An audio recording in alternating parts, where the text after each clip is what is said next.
तो देखिए, operating system को पढ़ने के पहले मैं आपको बताता हूँ एक चीज़, एक जो है फैक्ट यहाँ पे। सॉफ्टवेयर सॉफ्टवेयर क्या होता है? सॉफ्टवेयर का मतलब होता है एक ऐसा जो है कंप्लीट रूप से प्रोग्राम्स का जो समूह होता है। यानी कि हम सबसे पहले बात करें प्रोग्राम्स की, तो प्रोग्राम होता क्या है? प्रोग्राम का मतलब होता है जैसे एक निर्देश है, निर्देश को हम क्या बोलेंगे? इंस्ट्रक्शन। और इंस्ट्रक्शन अगर बहुत सारे मिल जाए तो वो क्या बन जाते हैं? अब इंस्ट्रक्शंस क्या होते हैं? निर्देश। यानी कि किसी काम को करने के लिए हम कंप्लीट रूप से जो निर्देश देते हैं, एक एक करके जो एक एक डायरेक्शन देते हैं, उनको हम बोलेंगे निर्देश। और निर्देश एक प्रकार से अगर समूह बना ले, यानी कि ग्रुप बना ले, तो ग्रुप को क्या बोलेंगे? यहाँ पे प्रोग्राम बोलेंगे। ठीक है। और प्रोग्राम अगर कंप्लीट रूप से यहाँ ग्रुप में मिल जाए तो उसको बोलते हैं सॉफ्टवेयर। ठीक है। तो हम सिंपल समझ सकते हैं सॉफ्टवेयर क्या है। सॉफ्टवेयर प्रोग्राम का समूह, और प्रोग्राम होते हैं निर्देशों का समूह। नहीं, पर्टिकुलर काम को करने के लिए एक प्रोग्राम होता है, और जहाँ ढेर सारे काम किए जाते हैं उसमें उसको बोला जाता है सॉफ्टवेयर। तो सॉफ्टवेयर यहाँ अलग अलग प्रकार के हो सकते हैं कंप्यूटर में, जैसे कि एक होता है सिस्टम सॉफ्टवेयर, एक होता है एप्लीकेशन सॉफ्टवेयर, और एक होता है यूटिलिटी सॉफ्टवेयर। तो सिस्टम सॉफ्टवेयर की अगर बात करें तो जब कंप्यूटर हम खरीद कर लाते हैं तो कंप्यूटर बंद होता है, यानी कि वो चालू नहीं होता। यानी कि उसमें जब उसको चालू करना होता है तो उसको कुछ बेसिक्स यहाँ पे सॉफ्टवेयर इंस्टॉल करना होता है। तो ऐसे सॉफ्टवेयर जो कंप्यूटर को बंद अवस्था से चालू अवस्था, यानी कि कार्य करने की स्थिति तक लाने का काम करते हैं, वो कहलाते हैं सिस्टम सॉफ्टवेयर। उसमें सबसे पहले आता है ऑपरेटिंग सिस्टम। ऑपरेटिंग सिस्टम जिसके बारे में हम पढ़ने वाले हैं, और उसको हम पढ़ेंगे अभी विंडोज़ के बारे में। ठीक है। उसके अलावा ट्रांसलेटर्स होते हैं, यानी कि हमारी लैंग्वेज को कंप्यूटर की लैंग्वेज में बदलने का काम करते हैं ट्रांसलेटर। यानी कि असेंबलर होता है, कंपाइलर होता है, इंटरप्रेटर होता है। इसके अलावा भी कंप्यूटर में कुछ बेसिक ट्रांसलेटर्स होते हैं। अब बात करें, कंप्यूटर चालू अवस्था में तो आ गया, परंतु वो काम करेगा कैसे? काम हमारी इच्छा अनुसार अगर हमको करवाना है तो हमको बेसिक कुछ हमारे रिक्वायरमेंट के अनुसार सॉफ्टवेयर डालना होता है। उन्हें बोलते हैं एप्लीकेशन सॉफ्टवेयर, जैसे कि एमएस ऑफिस। एमएस ऑफिस के बारे में हम कंप्लीट रूप से पढ़ चुके हैं। जैसे देखिए MS Word, Excel, PowerPoint, ये सारी चीज़ हम देख चुके हैं यहाँ पे। इसके अलावा कुछ अदर्स होते हैं, जैसे एडोब फोटोशॉप हो गया, पेज मेकर हो गया, सारी चीज़ हमको एप्लीकेशन के अंतर्गत देखने को मिलते हैं। इसके बाद हम बात करेंगे यूटिलिटी की। तो यूटिलिटी क्या होते हैं? कंप्यूटर की परफॉर्मेंस या फिर कंप्यूटर के मेंटेनेंस के लिए समय समय पे उसकी जो अनावश्यक फाइल्स है, या फिर वायरस से सुरक्षा है, या बहुत सारी चीज़ होती है जो कि उसके मेंटेनेंस के लिए उपयोग होती है। तो इन सभी चीज़ों के लिए यहाँ पे यूटिलिटी सॉफ्टवेयर की जरूरत पड़ती है। तो हम बात करेंगे सिस्टम सॉफ्टवेयर, जिसके अंतर्गत ऑपरेटिंग सिस्टम आता है। ठीक है।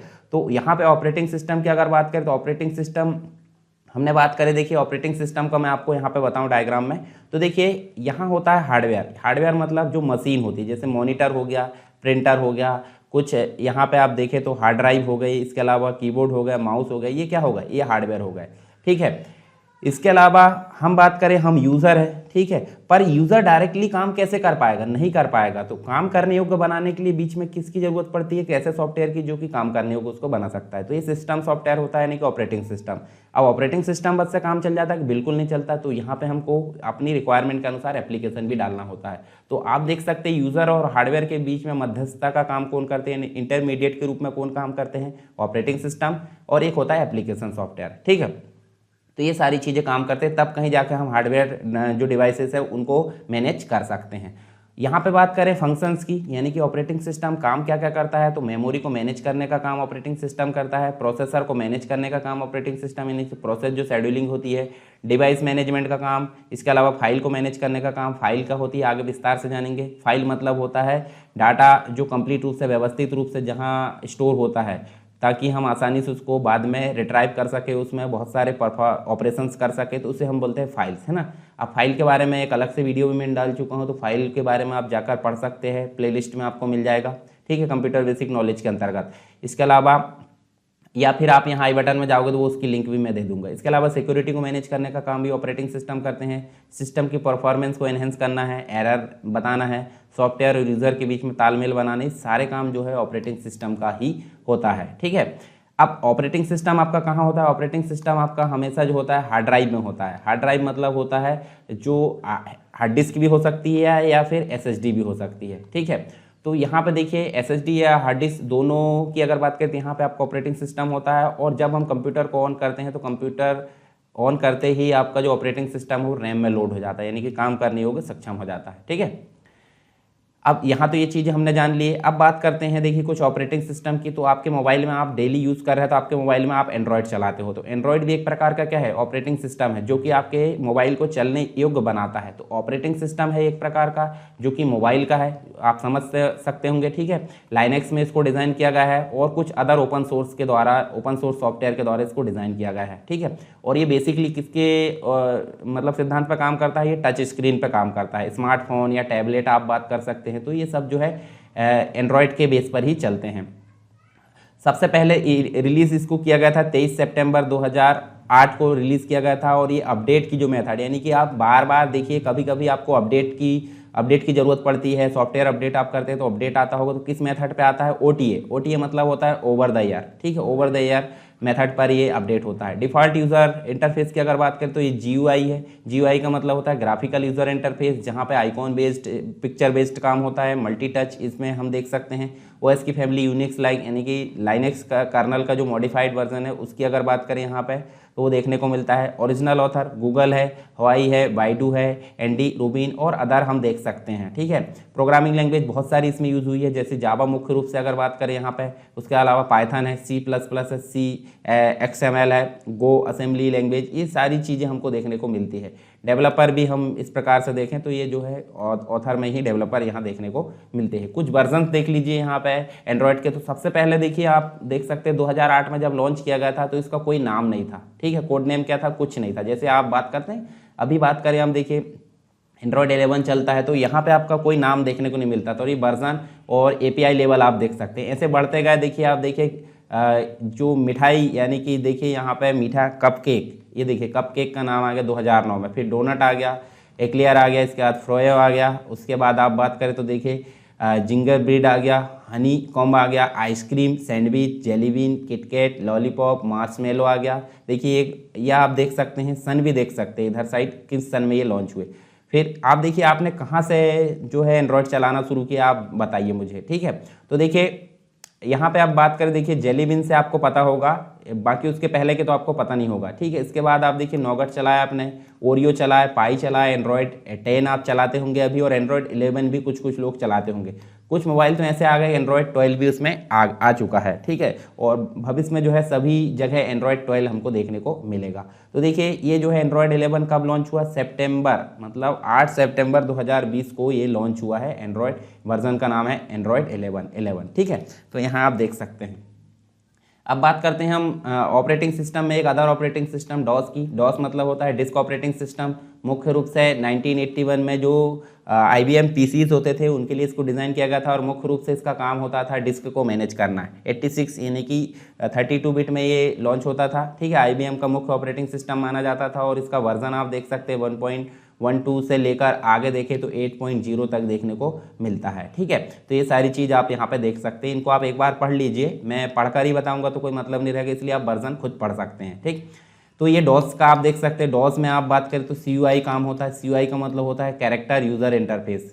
कैसे काम करता है ये, कैरेक्टर यूज़र इंटरफेस मोड में काम करता है, ठीक है। तो ये चीज़ आप समझ सकते हैं, यानी कि यहाँ पर जब तक आप टाइप नहीं करोगे तब तक वो काम नहीं करेगा, और टाइप करने के लिए हमको ज़रूरत होती है यहाँ पर कुछ सेंटेंस की, कुछ लाइंस की या कुछ शब्द की। तो उन शब्द को बोला जाता है यहाँ पर कमांड, ठीक है। और कमांड दो प्रकार की होती है, एक तो होती है इंटरनल और एक होती है एक्सटर्नल, ठीक है। यदि आपको रिक्वायरमेंट है तो आप डॉस और लाइनेक्स दोनों का जो वीडियो है मैं कंप्लीट रूप से एक वीडियो आपको बना दूंगा, ठीक है, यदि ज़रूरत है तो। और ये नहीं है ज़रूरत तो आप मुझे बता सकते हैं कमेंट बॉक्स में, ठीक है। चलिए यहाँ पे विंडोज़ ऑपरेटिंग सिस्टम की बात करते हैं, यानी कि जब डॉस में काम करने के बाद कठिनाई महसूस हुई तो यहाँ पे माइक्रोसॉफ्ट के द्वारा डॉस भी बनाया गया था, और यहाँ पे विंडोज़ भी माइक्रोसॉफ्ट के द्वारा बनाया गया। तो विंडोज़ जब लॉन्च किया गया तो कब लॉन्च किया गया, डॉस में फाइनली, यानी कि डॉस को अपग्रेड करके यहाँ पे लॉन्च किया गया। और डॉस कैसा था, डॉस था CUI यानी कि कैरेक्टर यूज़र इंटरफेस, और विंडोज़ कैसा है, GUI यानी कि ग्राफिकल यूज़र इंटरफेस, जहाँ पे आपको आइकॉन बेस्ड काम होता है। यानी कि आप अभी वर्तमान में बात करें तो ये विंडोज़ अभी चल रहा है। तो सबसे पहले देखिए यहाँ पे अगर बात करें तो यहाँ से शुरू करते हैं। विंडोज़ का सबसे पहले वर्जन आया था विंडोज़ 1.0, रिलीज़ हुआ था 1985 में, ठीक है। उसके बाद 2.0 आया, 2.1x आया, उसके बाद आप 3.0 की बात करें, 3.1 की बात करें, ठीक है। उसके बाद हम बात करें NT 3.1, 3.2, उसके बाद NT 3.5, फाइनली अगर बात करें तो यहाँ पे आपको देखिए विंडोज़ 95 के नाम से ये लॉन्च हुआ था 1995 में, ठीक है। ये आप बात करें यहाँ 3.15 के बाद देखिए विंडोज़ 95 लॉन्च हुआ है 95 में। तो यहाँ से हमने चलाना शुरू किए सही रूप में। पर लॉन्च कब हुआ था शुरू में सबसे 1985 में। उसके बाद ये बढ़ते गया 1996 में देखिए NT 4.0 आ गया, फिर विंडोज़ 95 आया। उसके बाद हम बात करें यहाँ देखिए 2000 आया विंडोज़, फिर ME आया, XP आया, XP प्रोफेशनल आया, उसके बाद विस्टा आया, फिर 7। तो अभी वर्तमान में आप 7 चलाते होंगे, कुछ लोग 8 चलाते हैं, ठीक है। अब 8 और जो 8.1 है ज़्यादा सक्सेस नहीं हुए, तो या तो आप 7 चलाओगे या तो 10 चलाओगे। अभी वर्तमान में जो है आपका क्या चल रहा है, विंडोज़ 11 चल रहा है, जो कि 2021 यानी कि 5 अक्टूबर 2021 में इसको लॉन्च किया गया था। और अभी वर्तमान में हम इसी में काम करना देखेंगे, क्योंकि जो भविष्य में हमको काम करना इसी में करना है। तो पुराने वर्जन में हम जो है सबको पता होगा काम करना कैसे होता है, पर हम बात करेंगे विंडोज़ 11 में काम करना, ठीक है। तो यहाँ देखिए XP के बारे में कुछ चीज़ें जान लीजिए। XP का मतलब होता है एक्सपीरियंस, माइक्रोसॉफ्ट के द्वारा डेवलप किया गया है। कब लॉन्च किया गया था, 24 अगस्त 2001 को लॉन्च किया गया था। और लेटेस्ट जो रिलीज़ है वो उसकी बात करें सर्विस पैक 3, ठीक है। तो यहाँ देख सकते हैं अप्रैल 2008। उसके बाद इसकी जो सेवाएं बंद कर दी गई माइक्रोसॉफ्ट के द्वारा, ठीक है। फिर विंडोज़ 7 आए, ये भी जो है देखिए यहाँ बात करें 22 जुलाई 2009 में रिलीज़ हुआ। और कब तक रिलीज़ हुआ ये, फरवरी, मतलब लेटेस्ट जो सर्विस पैक 1 है वो फरवरी 22 यानी 22 फेब को 2011 तक ये जो है सेवाएं यहाँ पे। अभी वर्तमान में विंडोज़ 7 की सेवाएं भी बंद की जा चुकी है माइक्रोसॉफ्ट के द्वारा। इसके बाद विंडोज़ 8 की अगर बात करें तो ये देखिए यहाँ पे 2012 1 अगस्त 2012 को यहाँ पे लॉन्च हुआ। और मतलब जो विंडोज़ 7 है उसको अपग्रेड करके बनाया गया था। उसके बाद इसका सक्सेड अगर देखें तो 2013 में 8.1 देखने को मिला। तो 8.1 ये देख सकते हैं हम, देखिए 8.1 जो ऑपरेटिंग सिस्टम है। और इसकी अगर बात करें देखिए ये जो है 27 अगस्त 2013 को लॉन्च हुआ। और यहाँ ये देखिए इसका जो अपग्रेडेड वर्जन है वो 2015 में विंडोज़ 10 देखने को मिलता है। तो विंडोज़ 10 ये आप देख सकते हैं। अभी आप चलाते भी होंगे विंडोज़ 10 को। विंडोज़ 10 में काम कैसे करते हैं ये आपको पता होगा, अभी आप चलाते हैं। तो मैं विंडोज़ 11 में काम करना आपको बताऊंगा। देखिए इस प्रकार से आपका जो है क्या देखने को मिलता है, टास्क बार देखने को मिलता है। यहाँ पे देखिए ये स्टार्ट बटन वगैरह और जो स्टार्ट मेनू है, ठीक। यहाँ देखिए 2015 में ये लॉन्च हुआ। और यहाँ अगर बात करें तो देखिए ये जो अपग्रेडेड वर्जन था 8.1 का था। अब इसका अपग्रेडेड वर्जन देखें तो आपको वर्तमान में विंडोज़ 11 देखने को मिलता है। विंडोज़ 11 में आपको एक चीज़ देखने को मिलती होगी, देखिए यहाँ पे आपका स्टार्ट बटन आती थी, पर अब यहाँ स्टार्ट बटन आती है। ऐसा कोई निश्चित नहीं है कि यहीं स्टार्ट बटन होना चाहिए, इसको हम इधर साइड भी कर सकते हैं, पर बाय डिफ़ॉल्ट यहीं पे आती है। कुछ इस प्रकार इसका स्टार्ट मेनू खुलता है, ठीक है। बाकी चीज़ें तो सारी चीज़ें सेम होती है। कुछ और चीज़ें यहाँ जैसे ग्राफिक्स वगैरह, अपीयरेंस वगैरह काफ़ी एडवांस कर दिया गया है, ठीक है। अब बात करें विंडोज़ 11 की, देखिए विंडोज़ 11 जो है यहाँ सब नॉर्मली कब लॉन्च हुआ, 5 अक्टूबर यानी कि 5 अक्टूबर 2021 को माइक्रोसॉफ्ट के द्वारा इसको लॉन्च किया गया। ये आप ध्यान में रख सकते हैं।